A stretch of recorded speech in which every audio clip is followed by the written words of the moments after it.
Good morning all of you. आपके अपने YouTube channel लक्ष्य क्लासेस में आप सभी का स्वागत है। दोस्तों, आज का वीडियो है क्लास 10th एनसीईआरटी पैटर्न पर फर्स्ट चैप्टर है रियल नंबर। तो today we have know what is the basic concept of real number. तो first of all we have know what is the definition of real number. तो real number का हिंदी होता है वास्तविक संख्या। तो आखिर वास्तविक संख्या होता क्या चीज का है? The sets of rational and irrational number are called real number. यानी कि परिमेय संख्या और अपरिमेय संख्या के समुच्चय को क्या कहते हैं? रियल नंबर कहते हैं। दोस्तों, हम केवल इंग्लिश भी पढ़ा सकते हैं, लेकिन यहाँ क्या है कि हिंदी और इंग्लिश में दोनों बताऊंगा, ताकि जो बच्चा यदि इंग्लिश मीडियम पढ़ना चाहेंगे वो इंग्लिश मीडियम लिखेंगे, जो बच्चे हिंदी मीडियम जाना चाहेंगे वो हिंदी मीडियम लिखेंगे। तो हम दोनों में बताएंगे। तो फर्स्ट है मेरा रियल नंबर। तो रियल नंबर का हिंदी होता है वास्तविक संख्या। लिखेंगे हम केवल इंग्लिश और समझाएंगे हिंदी और इंग्लिश दोनों में। तो रियल नंबर क्या होगा? The sets of rational and irrational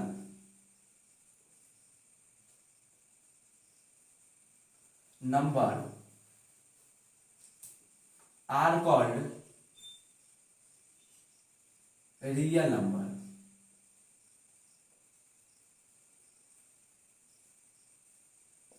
यानी क्या होगा?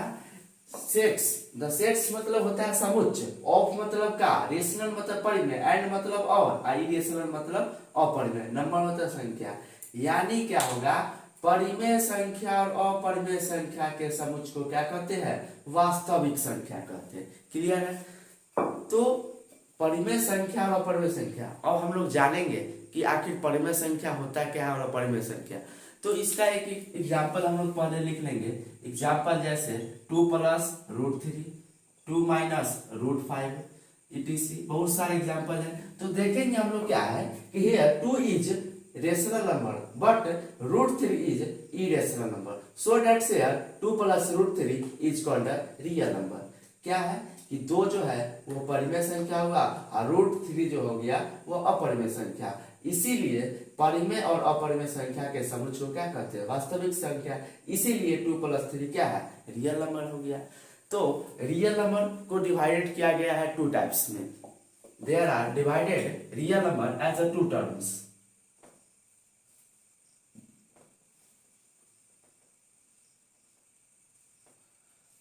First of all, it divided into rational number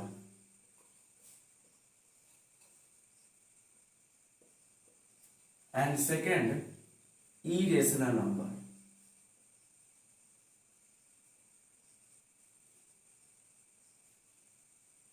इसको हिंदी में हम लोग कहते हैं वास्तविक संख्या।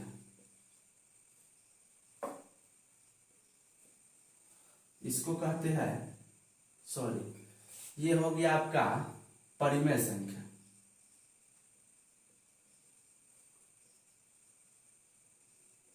और ये हो गया अपरिमेय संख्या।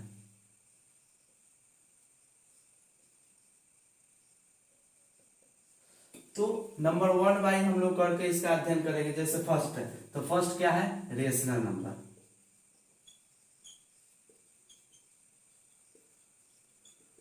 तो रेशनल नंबर होता क्या है? तो रेशनल नंबर का हिंदी होता है परिमेय संख्या।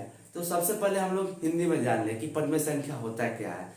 तो वैसी संख्या जिसे p बटा q के रूप में व्यक्त किया जा सके एवं p, q का मौसा 1 हो और p, q बराबर 0 हो, तो उसे हम लोग क्या कहेंगे? परिमेय संख्या कहेंगे। तो इसको इंग्लिश में हम लोग क्या लिख सकते हैं? The number that are represent in the form of p बटा q and their HCF is 1 and where p, q is a whole number, then it is said to be a rational number। तो इसको हम लोग अब लिख लेते हैं। The number that is which is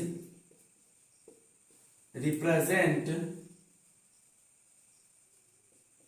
in the form of P बटा Q where Q not equal to 0 and P comma Q is P comma Q and there P comma Q is a whole number and their HCF is 1 equal to 1 आप कर सकते हैं इसको equal to 1 then it is said to be rational number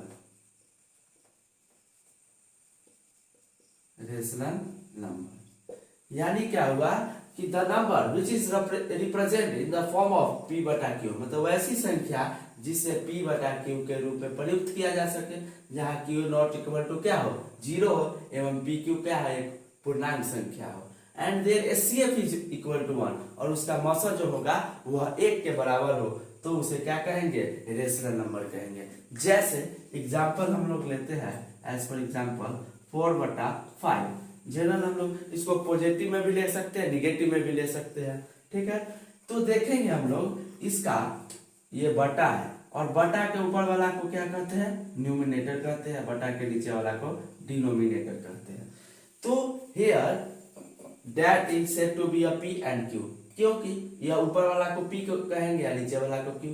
तो first of all देखेंगे क्या कर रहा है the number which is present in the form of P बटा Q तो P बटा Q के रूप में आ गया। तो ध्यान रखेंगे अब इसका कैसे हम जानेंगे कि ये 4 बटा 5 जो है वो रेशनल नंबर ही है ये अदर कोई इरेशनल नंबर या रियल नंबर क्यों नहीं है। तो इसको प्राप्त करने के लिए जैसे हम लोग रफ वर्क करेंगे जैसे देखेंगे कि इसका HCF जांच करेंगे कि यह HCF जो है 1 के बराबर आ रहा है कि नहीं। तो जनरल हम लोग यहाँ देखते हैं 4 से हम लोग 5 में HCF करेंगे 1 बार में कैंसिल हो जाएगा 5 में 4 से -1 होगा फिर 4 उतरेगा 4 से 1 के पारा में 4 बार में here HCF is 1 इसका HCF जो है वह आ गया कितना 1 so that number is represented in the form of P बटा Q so that here 4 बटा 5 is a rational number। और बहुत सारे एग्जांपल है -5 बटा 6 √2 √4 ये all are related to rational number √16 √36 that all are related to rational number। Now the topic is irrational number। तो first of all I convert into English कोई rational number तो अब हो गए जस्ट इसका ऑपोजिट होगा आपका इरेशनल नंबर। तो इरेशनल नंबर जो होता है इसे भी हम लोग P बटा Q के रूप में प्रयुक्त किया जा सकता है करते हैं जहां पर क्या होगा इसका मौसा जो होगा वह 1 के बराबर नहीं आएगा। और जनरली हम लोग जानते हैं कि अपरिमेय संख्या के लिए एकमात्र तरीका है तरीका तो ऐसे बहुत सारा है लेकिन जिस पर देख लेंगे कि क्या हो ऑड नंबर हो और उस पर रूट चढ़ा हो तो समझ जाएंगे कि that number is irrational number. जैसे देखेंगे √3 है एंड √5 हो गया √7 हो गया √9 हो गया 9 तो नहीं √11 तो देखते हैं क्या यहाँ पर रूट चढ़ा हुआ है और रूट के अंदर जो है वह ऑल आर क्या है ये सभी विषम संख्या है जो 2 से पूर्णतः नहीं कट रहा है। तो इससे भी हम लोग जान जाते हैं कि क्या ये संख्या जो है वह इरेशनल नंबर पर है यानी अपरिमेय संख्या है। तो इसका क्या हो जाएगा the number which are represent in the form of P बटा Q where P comma Q is a whole number and Q equal to क्या होगा 0 होगा। इसमें क्या था कि Q नॉट इक्वल टू 0 था लेकिन इरेशनल नंबर में क्या हो जाएगा Q equal to 0 and their HCF is not 1 मतलब कि उसका HCF जो होगा वह 1 के बराबर नहीं होगा। तो वैसे संख्या को क्या कहेंगे इरेशनल नंबर कहेंगे। We know how many types of number यानी संख्या जो होते हैं वह कितने प्रकार के होते हैं। तो सबसे पहला हम लोग जानते हैं कि प्राकृतिक संख्या होता है यानी कि नेचुरल नंबर। तो नेचुरल नंबर होता क्या है तो जितना भी गिनती की संख्या है वह सब क्या है, नेचुरल नंबर है। यानी कि counting numbers are called natural number. जैसे 1 हो गया, 2 हो गया, 3 हो गया, 4 हो गया और बहुत सारा है। तो गिनती की संख्या को क्या कहेंगे, नेचुरल नंबर कहेंगे। तो इसको हम लोग लिख लेते हैं नेचुरल नंबर पहला।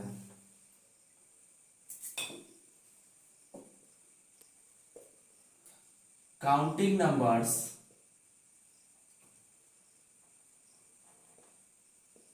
आर कॉल्ड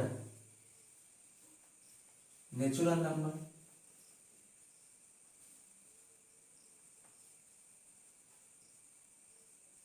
ठीक है, यानी कि गिनती की संख्या को क्या कहते हैं, प्राकृत संख्या कहते हैं।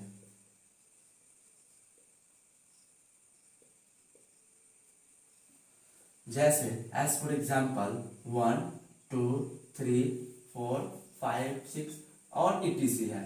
ठीक है, अब इसके प्रकार होते हैं। जैसे ये तो मेरा था नेचुरल नंबर, अब होगा होल नंबर, उसके बाद है सम संख्या, विषम संख्या, ऑड नंबर, इवन नंबर। तो बारी बारी से हम लोग सबका अध्ययन करेंगे। अब इसके बाद हम लोग लेते हैं whole number.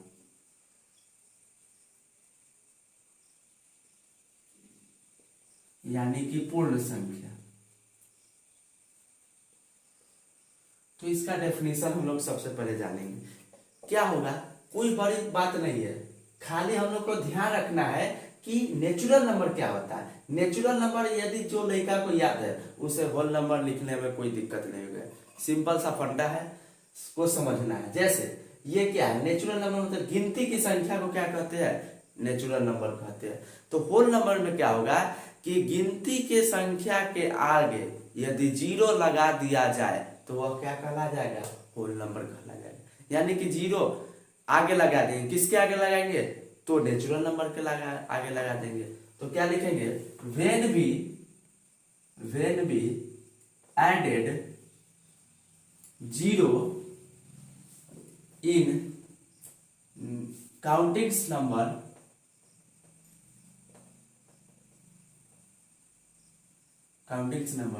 then it is said to be whole number।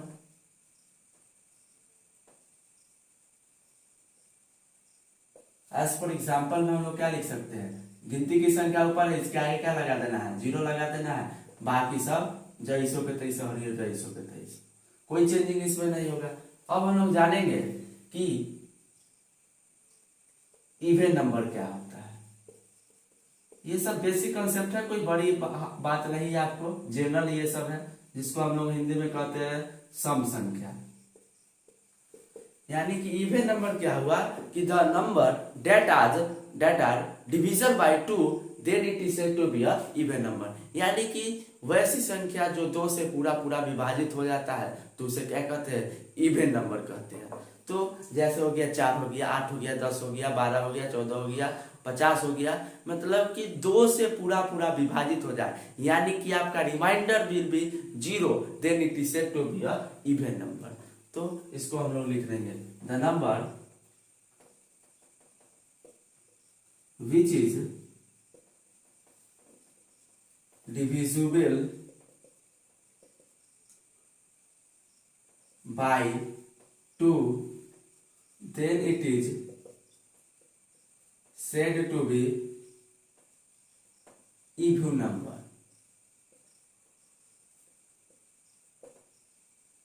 Example जैसे हो गया 4 6 12 18 24 34 50 100 और etc बहुत सारा है। तो ये जितने भी संख्या है सब क्या है, इवन नंबर है, सम संख्या है। क्यों है, क्योंकि all the number that are given in example all are divisible by 2 so that number is belongs to even number. Now we odd number. Odd number मतलब होता है विषम संख्या। तो विषम संख्या जो होता है वो क्या होता है, 2 से पूरा पूरा विभाजित नहीं होगा, वो स्वयं से होगा, 2 से नहीं होगा। जैसे अब देख लीजिए, जैसे 3 हो गया तो 1 से होगा और स्वयं से होगा, तो वैसे संख्या को क्या कहेंगे, ऑड नंबर कहेंगे, यानी कि वह 2 से पूरा पूरा विभाजित नहीं होगा। तो इसका डेफिनेशन क्या लिख सकते हैं कि the number that are divisible by 1 and self then it is said to be a odd number. The number which is divisible by 1 and itself, then it is said to be odd number.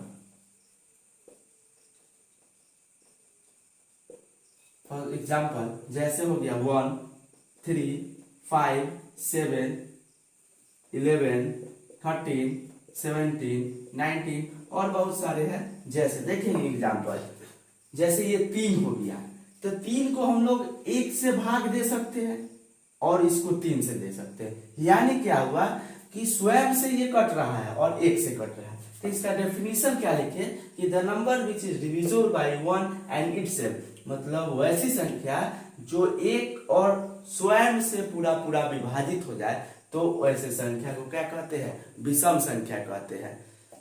अब हम लोग पढ़ेंगे कि 2-4 को note में लिख लेंगे, कुछ महत्वपूर्ण बात है। जैसे पाई कौन सी संख्या है, ठीक है, तो पाई जो है वह एक अपरिमेय संख्या है। पाई जो है वह एक अपरिमेय संख्या है, लेकिन इसका वैल्यू जो है 22/7 वह क्या हो जाएगा, वह परिमेय होगा। ये सब परीक्षा के नजर से बहुत इंपॉर्टेंस है, इसीलिए इस बात पर हम फोकस कर रहे हैं, ठीक है। पाई का ही वैल्यू है क्या, 22/7। अब 22/7 को हम लोग क्या लिख सकते हैं, 3.14। तब बताइए कि 3.14 क्या है, कौन सी संख्या है, तो ये भी क्या है, परिमेय संख्या है, ठीक है। अब मान लीजिए यहाँ तो आप कैसे कहेंगे कि ये 3.14 जो है वह परिमेय ही संख्या है, आप कैसे बताएंगे। तो एक ट्रिक है, इसको समझ लीजिएगा। जैसे मान लीजिए यदि 3.1248765498 एनीथिंग गिवन आपको, मान लीजिए इतना सारा है, तो आप क्या करिएगा, दशमलव को उड़ाइएगा, 0 बैठाइएगा, जितना उतना से झंझट से मुक्त होने का एकमात्र तरीका है, अंतिम देख लेंगे अंतिम अंक क्या है।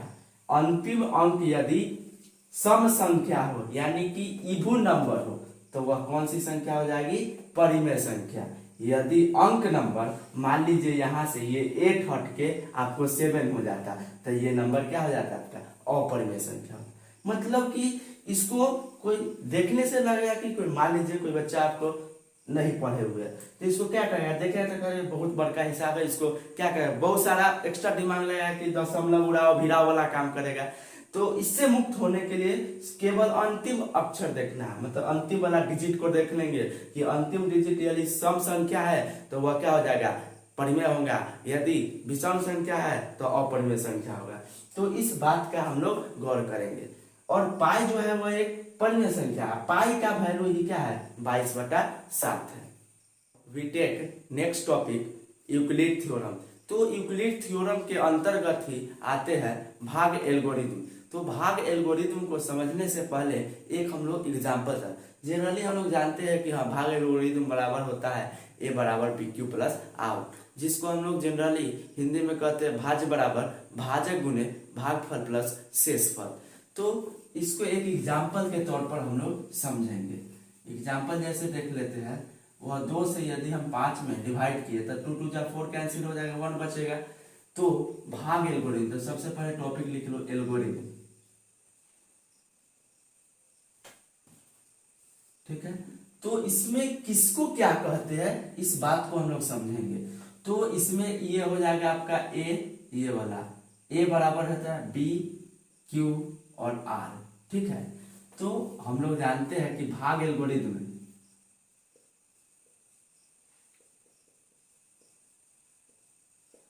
बराबर फॉर्मूला होता है a बराबर bq प्लस r, यानी आप इसको कह सकते हैं भाज्य बराबर भाजक गुने भागफल प्लस शेषफल। यानी कि ए को क्या कहते हैं, भाज्य कहते हैं, क्यू बी को क्या कहते हैं, भाजक कहते हैं। और बी और क्यू के बीच में क्या है, इनटू है, इसीलिए यहाँ इनटू लग गया है। और क्यू को क्या कहते हैं, भागफल कहते हैं। आर मतलब होता है शेषफल। यानी क्या इसको हम लोग कह सकते हैं डिवाइडेंड बराबर डिवीजन गुने क्वाटेंट प्लस रिमाइंडर, ये आपका फॉर्मूला है। ठीक है, तो यदि मान लीजिए आपको फॉर्मूला में भाज्य दिया हुआ ए दिया हुआ है, बी दिया हुआ है, क्यू दिया है तो आर बराबर निकालेंगे। क्यू दिया हुआ है तो ए, मान लीजिए यदि ए बी दिया हुआ आर दिया हुआ तो क्यू निकालेंगे। मतलब जिसके अकॉर्डिंग से आपको कहेगा, मान लीजिए आपको ए और बी दिया हुआ है, कहेगा कि क्यू और आर का वैल्यू निकाल के बताना है। ठीक है, तो ये एक फॉर्मूला है भाज्य बराबर भाजक गुने भागफल प्लस शेषफल।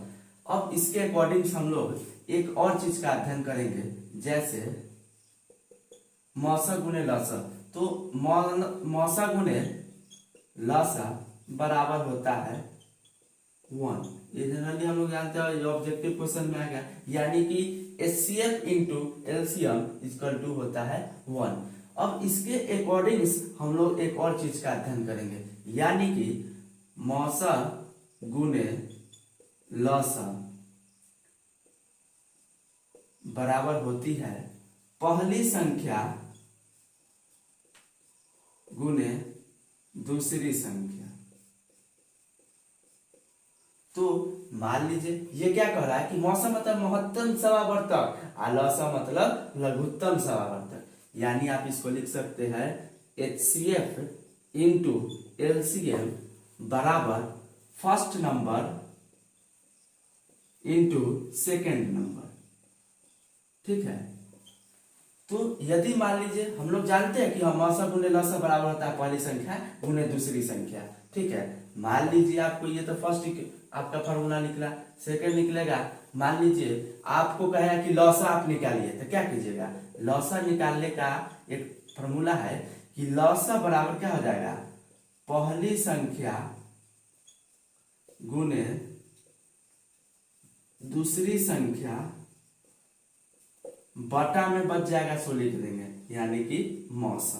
ठीक है, मान लीजिए आपको तीसरा कहे कि मौसा निकालना है, यानी कि फाइंड HCF। तो HCF बराबर क्या हो जाएगा, first number into second number बटा में LCM हो जाएगा। उसी प्रकार लिखेंगे, यानी पहली संख्या गुने दूसरी संख्या बटा में लसा। ये 3 फॉर्मूला हुआ। जनरली ये 4 हुआ, मौसा गुने लसा बराबर 1, मौसा गुने लसा बराबर पहली संख्या गुने दूसरी संख्या। तीसरा निकला लसा बराबर पहली संख्या गुने दूसरी संख्या बटा मौसा। और चतुर्थ निकला ये मौसा गुने लसा बराबर पहली संख्या गुने दूसरी संख्या बटा लसा। तो ये सारे इसके बेसिक कॉन्सेप्ट है। और एक मान लीजिए आगे इसी से रिलेटेड आपका आएगा कि शांत और अशांत संख्या। तो शांत जो पूरा पूरा कट जाए वो शांत हो जाए, और जो नहीं कटे वो क्या हो जाता है, अशांत। तो अशांत होने के लिए एक फॉर्मूला है कि p/2m इंटू 5n आना चाहिए। किसके लिए, तो शांत के लिए, शांत के लिए। यदि शांत के लिए p/2m इंटू 5n यदि आता है तो वह कौन सी संख्या कहलाएगी, यह शांत संख्या कहलाएगा। और यदि इसमें से कोई एक नहीं आ रहा है, मान लीजिए 2 पावर कुछ आ गया और 5 पावर नहीं आ रहा है, तो वह संख्या क्या कहलाएगी, अशांत कहलाएगी। अब आगे हम लोग देखेंगे कि एल्गोरिथम हमने बताया कि हाँ a बराबर BQ प्लस R हुआ। एक उदाहरण लेके हम लोग समझते हैं। एग्जाम्पल जैसे यहाँ a बराबर BQ प्लस R हुआ, तो यहाँ पर a किसको कहा गया है, 5 को कहा गया है, और b कहा गया है 2 को, और q कहा गया है 2 को, और r बराबर n है। तो किसी मैथ में हमारा कंडीशन फर्स्ट कहता है, लॉ फर्स्ट कहता है कि किसी भी चीज को प्रमाणित करने के लिए उसे प्रूव्ड करना पड़ता है। ठीक है, ये मैथ है। तो एक एग्जाम्पल के तौर पर हम इसको प्रूव करने जा रहे हैं। तो एग्जाम्पल यानी कि a बराबर हम लोग जानते हैं फॉर्मूला कि BQ प्लस R होता है। तो a का वैल्यू यहाँ पर क्या है, 5 है। तो 5 लिखेंगे। बी का वैल्यू क्या है 2 है तो 2 लिखेंगे। और क्यू का वैल्यू कितना है 2, प्लस है तो प्लस, आर का वैल्यू कितना है 1 तो 1। तो 5 बराबर 2 दूना 4 आए 5, यानी क्या हुआ दोनों तरफ both the term B equal to equal आ गया, यानी कि बोथ टर्म इक्वल। देन इससे आपका क्या साबित हो रहा है कि ये मेरा फॉर्मूला ए बराबर बी क्यू प्लस आर जो है वह साबित करता है कि ये फॉर्मूला वास्तव में दैट इज अ रियल।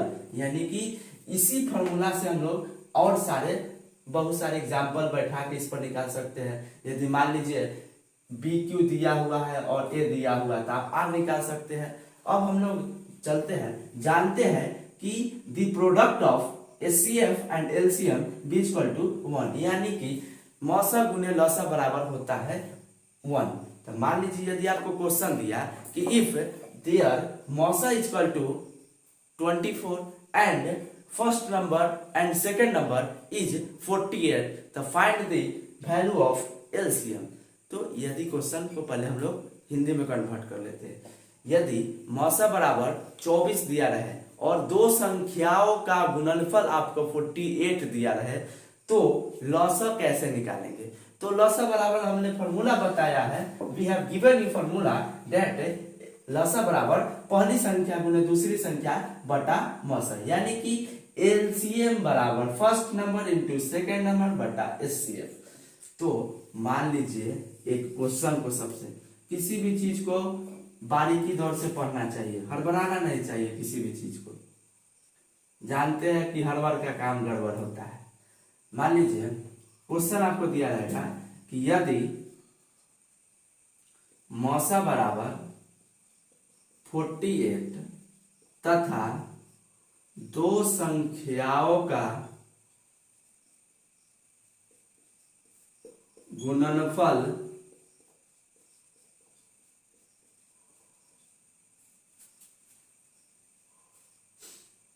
96 है तो उसका लौसा यानी लघुत्तम महासवर्तक ज्ञात करें। ठीक है, तो जो सबसे पहले मैथ का हमारा कंडीशन कह रहा है कि यहाँ तो सॉल्यूशन लिखेंगे। और एक चीज का ध्यान रखना है, जैसे आप एग्जाम में जाते हैं और मैथ का आप क्वेश्चन सॉल्व करते हैं तो सबसे पहले हम लोग क्वेश्चन को केयरफुली सावधानी पूर्वक पढ़ लेंगे और जो जो क्वेश्चन से आउट हो पढ़ने के बाद जो जो उससे क्लियर दे यानी कि उसको गिवन में लिख लेंगे। बारीकी बार हम लोग करेंगे, किसी भी काम को करेंगे स्टेज बाय स्टेज। तो जो जो गिवन में दिया रहे वहां सोल्यूशन के नीचे लिख देंगे गिवन डेट, और जो जो दिया रहे उसको लिख देंगे और तब हम लोग उसको बनाने की चेष्टा करेंगे। क्योंकि यदि आपका टीचर्स कॉपी देखता है तो सबसे पहला काम क्या बढ़ता है कि वो आपको देखेगा, कहेगा कि ये लड़का का कॉपी जो है वो बहुत बढ़िया। क्यों कहेगा कि आप उसमें टोटली बात को लिखे हुए, गिवन क्या कह रहा है, उसको बनाने की तरीका, फॉर्मूला, तो आपका टीचर खुश होकर आपको कुछ एक्स्ट्रा भी नंबर दे सकता है। इसीलिए हमेशा कोई भी चीज को बारीकी दे। तो गिवन में क्या लिखेंगे हम लोग, हियर, यहाँ, हियर मतलब यहाँ, मौसा यानी क्या हो जाएगा इसका HCF। तो HCF बराबर 48 दिया हुआ है and first number into second number यानी कि first number into second number be equal to कितना दिया हुआ आपका 96। तो हम लोगों को कह रहा है कि find the value of LCM। तो फ्रॉम फॉर्मूला यानी कि सूत्र के अनुसार, सूत्र क्या कहता है LCM बराबर हम लोग जानते हैं क्या है, LCM बराबर यानी कि first number into second number बटा HCF। तो first number into second number क्या दिया है आपका 96 से दिया है तो 96 बटा में यार LCM दिया तो LCM लिखे तब बराबर नहीं। और HCF बराबर आपका क्या दिया है 48 दिया है तो 48 टू का कितना होता है 96 होता है। तो LCM का वैल्यू कितना आ गया 2, यही क्या हो जाएगा मेरा आंसर हो जाएगा। अगर मान लीजिए ये क्वेश्चन आपको कहा है मौसा और दो संख्याओं का, तो आप लौसा ज्ञात कीजिए। मान लीजिए इस पर नेक्स्ट टाइप आपको कह देगा कि लौसा दिया हुआ है और दो संख्याओं का एक फल दिया है, तो उस पर आप क्या निकाल सकते हैं, तो उस पर आप निकाल सकते हैं मौसा। अगर मान लीजिए मौसा दिया हुआ है, लौसा दिया हुआ है और फर्स्ट नंबर दिया हुआ है, आपको सेकंड संख्या कहेगा निकालने के लिए। मतलब जितने भी इसमें फॉर्मूला है उन सभी पर आप एक एक एग्जांपल देके अपने आप को संतुष्ट कर सकते हैं कि ये फॉर्मूला रियल में सही है या नहीं है। Thank you.